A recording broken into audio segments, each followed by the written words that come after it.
This story has been recorded at an Addictive Eaters Anonymous meeting in New Zealand. You can email us at contact@aeanz.org. This is the first Friday of the month, and so we have a speaker, and tonight it's Louise. Thank you, Kate. Oh, thank you everyone. I'm Louise, I'm an addictive eater. Hello, Louise. Oh wow, to start at the start, I suppose. Yes, well, I suppose I was always aware, I guess, of a lack in my life. That's the first sort of thing that I was aware of. You know, I remember at Christmas time, you know, going up to the neighbours and, you know, they had better Christmas presents than us, and, you know, they had better bikes than us, and I had short hair. My mum always made me have short hair, and it wasn't fair. Every other girl had long hair, and I didn't have long hair like a princess, so it wasn't fair, poor me. And so this, you know, this was, you know, this is kind of the ground of me, was just this feeling of, you know, it's not fair, and I haven't got, and other people have got, and poor me. And so, you know, I suppose the food, you know, was another thing that kind of stood out, I guess. There was the shyness. I was very shy at school. It was called shy then, but now I just see it as that extreme self-centeredness. But, you know, very shy, couldn't speak to people. If someone spoke to me, it was sort of, I was overwhelmed with kind of, oh my God, what will I say? And it was all too much, and I didn't know what to say, and frozen with fear, and completely, you know, over the top. And yeah, the food, you know, the going through the cupboards, eating the dried spaghetti noodles, mixing up little kind of icing, little batches of icing, making fudge, making toffee, coconut ice, mum's baking, you know, the Christmas kind of rumbles, the chocolate crackles, you know, just in the fridge, ate them, couldn't leave food alone.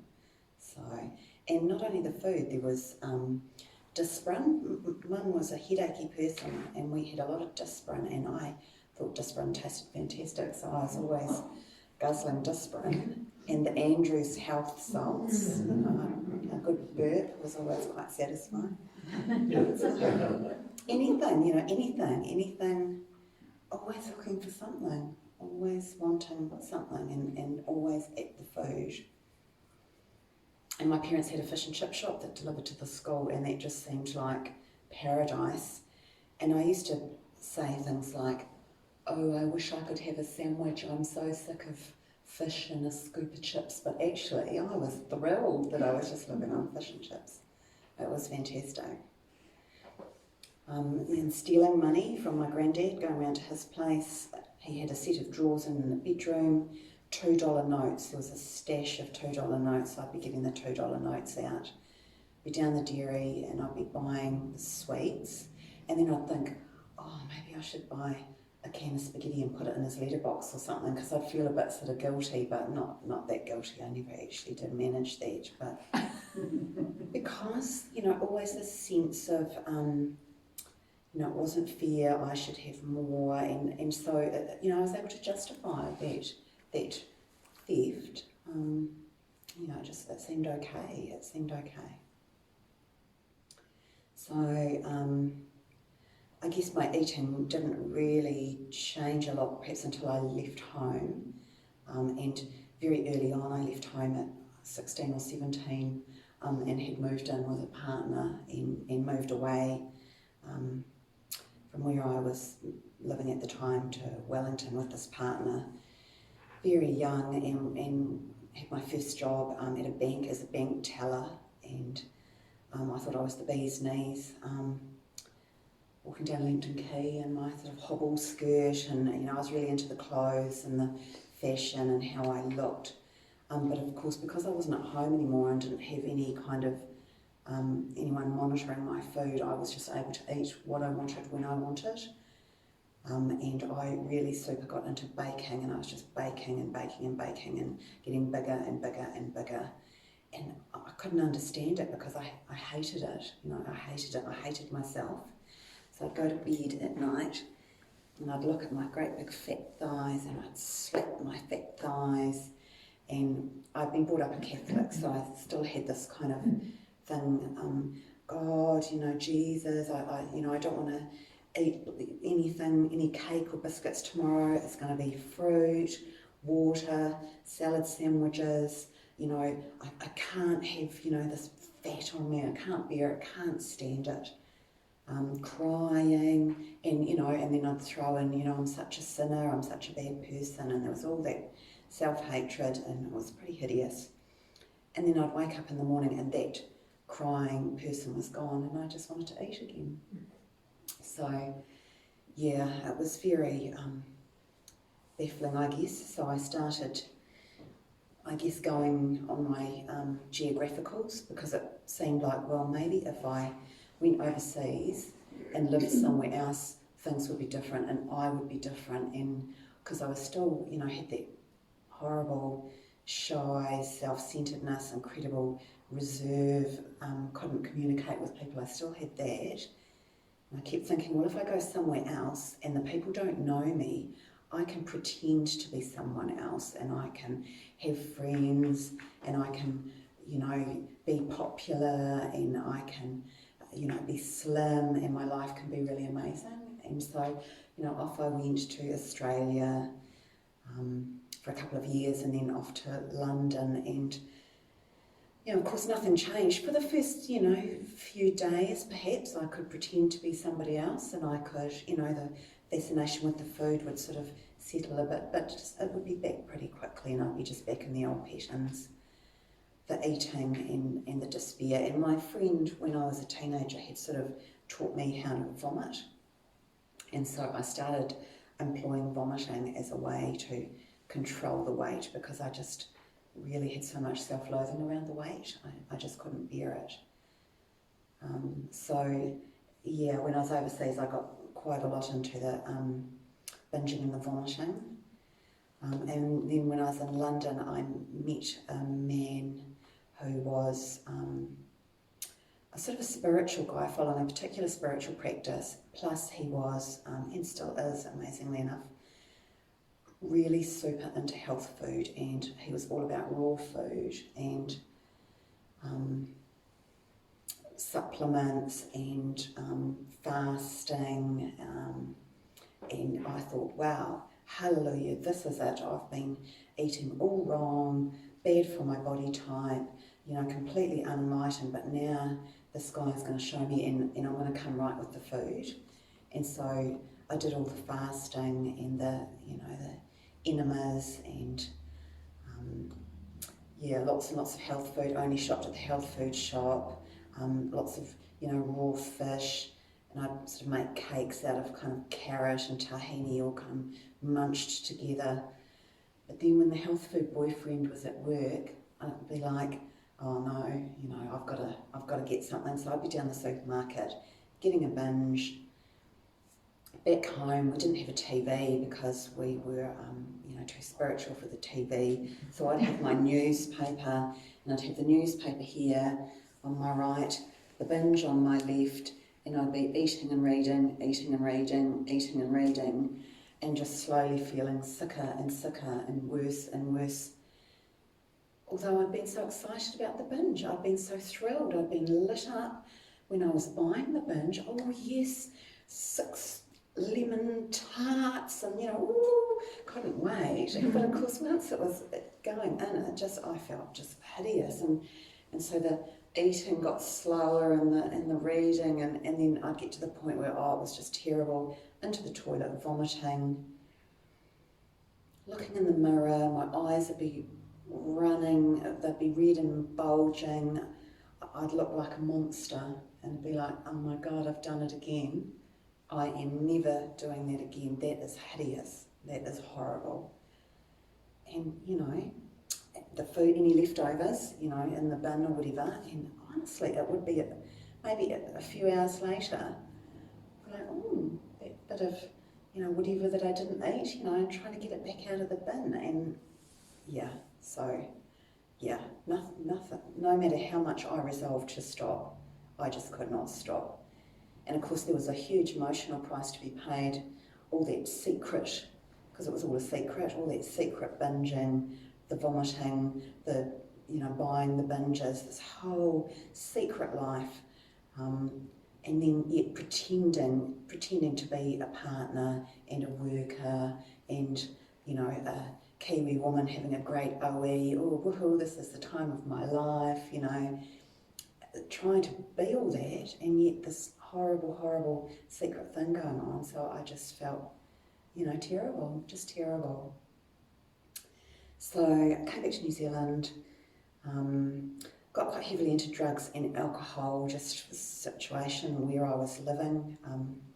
There just seemed to be more sort of drugs around, freely available. So the food sort of went kind of on the back burner a little bit, while kind of the drugs and alcohol were quite big in my life. But then I moved here and got pregnant with my child, and so that was the end of drugs and alcohol, and so the food really super took off then. And after I had my child, gosh, the eating just got worse and worse, and I was just at those eat as much as you can kind of restaurants, stuffing my face and just feeling like I was going to have a heart attack when I came out, and more miserable with the food. There wasn't even that excitement. It was almost like I was just resigned to, I'm going to go and I'm going to do it, and it was just becoming, I don't know, harder and harder. And the isolation from others and the feeling of loneliness and having not grown up also sort of had kind of got increasingly worse, and I'd spent a lot of time in therapy.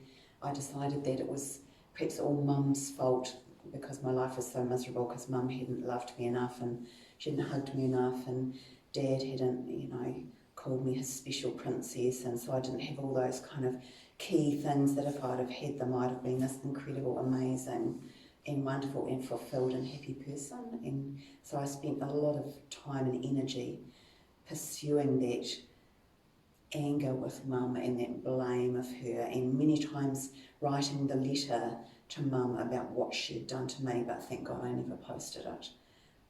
So it was always everybody else's fault, you know, the fact that my life had become this little miserable thing was absolutely nothing to do with me and everything to do with everyone else. So I saw the 15 questions pamphlet in the library, and I had sort of given up on therapy because I decided that, you know, that hadn't really helped me. I'd also had this sort of spiritual hunger as well, and this feeling of yearning. That was the word I had, yearning. I was always yearning to find it, whatever it was, and of course that took me down lots of spiritual paths as well, and I thought I had found it, you know, I found something that really resonated with me, you know, God, you know, an understanding of God that I completely got, and to me was absolutely right, even that hadn't helped. And so yeah, I had sort of given up on God being able to work in my life, and I had given up on therapy. I'd given up on growing out of it, becoming more mature, becoming likeable, becoming someone that, you know, was going to be able to be a normal person. I sort of had given up, and I had accepted the fact that I was just hopeless and inadequate, and, you know, oh well, you know, it was almost a relief to sort of admit it, you know, that's it. I gave up. And so yeah, found that 15 question pamphlet. And I thought, oh yes, I've still got that food thing, you know, I suppose I could do a bit more therapy. Didn't really want to, but yeah, all right, I'll sort of go along. And I rang Fran actually, and you know, did I want a couple of people to come and talk to me? No way, Jose, was I having anyone coming around to my house. I was coming here under my own steam because I wanted to be able to, you know, drop it like a hot potato if I wanted to. So I came and I thought, yes, I'll tell them about Mum and how she hadn't loved me enough, and I'll cry and you'll all feel sorry for me. And of course it was, you know, it was this group, and it was, you know, people talking about recovery from a disease, the disease of addiction, and that they, you know, were addicts with a solution. And so I was unprepared for that. Yeah, it was really different. It was really different. And I'd always been attracted to sort of, I don't know, sort of Hare Krishna type things, you know, like a good orange robe and a tambourine, you know, and it was all very ordinary. And there was no singing or clapping or chanting. There were just people talking quietly about how they weren't eating the way they had been eating, and they didn't have that obsession with the food, and how their lives had become so much more free and joyful and useful. And so, and then when they talked about what they had been like, it was like, yeah, well that is like what I am like. So even though I didn't fully understand it and I didn't really grasp it, I think quite quickly there was hope. There was hope, because I knew that there was nothing else to help me. I knew I'd tried everything, and I knew that there was no other sort of pathway for me. So, you know, to have this hope and then to see the steps on the wall and to see God as part of the program also was like, oh, great. You know, the idea of God back in my life was really exciting. But then I sort of read the steps and I sort of thought, oh, I've done all that in therapy anyway, so I've sort of done it all. But, you know, keeping coming back and keeping listening, it soon became obvious to me I had to find myself a sponsor. And I did. And, you know, I was ready. I do believe that when I came in, that step one, that being powerless over food, my life was unmanageable by me, I do believe that I had come to that point where I absolutely knew that is a fact. I couldn't have verbalised that, but it was true. And so I was ready to, you know, ask for that help and to be given direction. Although, you know, by the grace of God, that obsession with the food, that quietened down reasonably quickly. The thing I struggled with the most early on and being here was taking direction from sponsor, because I still was very willful and still, you know, very much wanted to live my own life in areas other than the food. I was happy to surrender the food, but other things in my life I still very much wanted to be in control of, and so it was very hard to start giving up my old ideas about life and how to do life. That was very hard and very painful, and my sponsor was incredibly patient and gave me so much time and, you know, talked to me so much. It, you know, took me through the steps, talked to me a lot about just what we're like, what our thinking is like, what we're like as people, and, you know, and I wanted to argue against that. Oh, I don't think I'm quite like that, and I don't think I'm quite like this. But, you know, the more she talked, the more I came, and the more I listened, and the more I heard everyone else's stories, the more it was an inescapable fact that I absolutely am an addict. And so all of that stuff about Mum's fault, and that it wasn't fair, and I didn't have enough, and, you know, it was all just addiction. It was all addiction, and what a relief. So all of that yearning and looking and searching and what's my life about and why was I born and why am I here and all of that, you know, that completely was able to finish, you know, and I did my step 4 and 5, and, you know, I was able to stop blaming my mother for my life, and, you know, all this space was sort of freed up in my head to be able to, you know, think more about working the program in my life, you know, and I just kept coming back and hearing how to do life, how to live life. And, you know, talking to my sponsor, you know, that was really, really incredibly fantastic to have a sponsor, but it was also so fantastic to hear everyone just talking about their little stories, you know, Tina talking about putting money in a parking meter, and people talking about taking the shopping trolley back, and, you know, just these little practical ways that they were, you know, working the steps and becoming people who were giving rather than getting.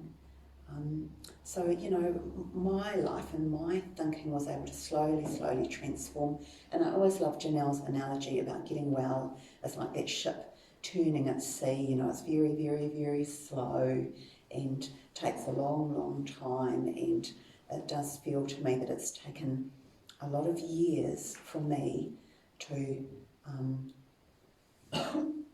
understand. I mean, I could understand the big book when I came, you know, right away I could understand what the words meant, but I didn't get it.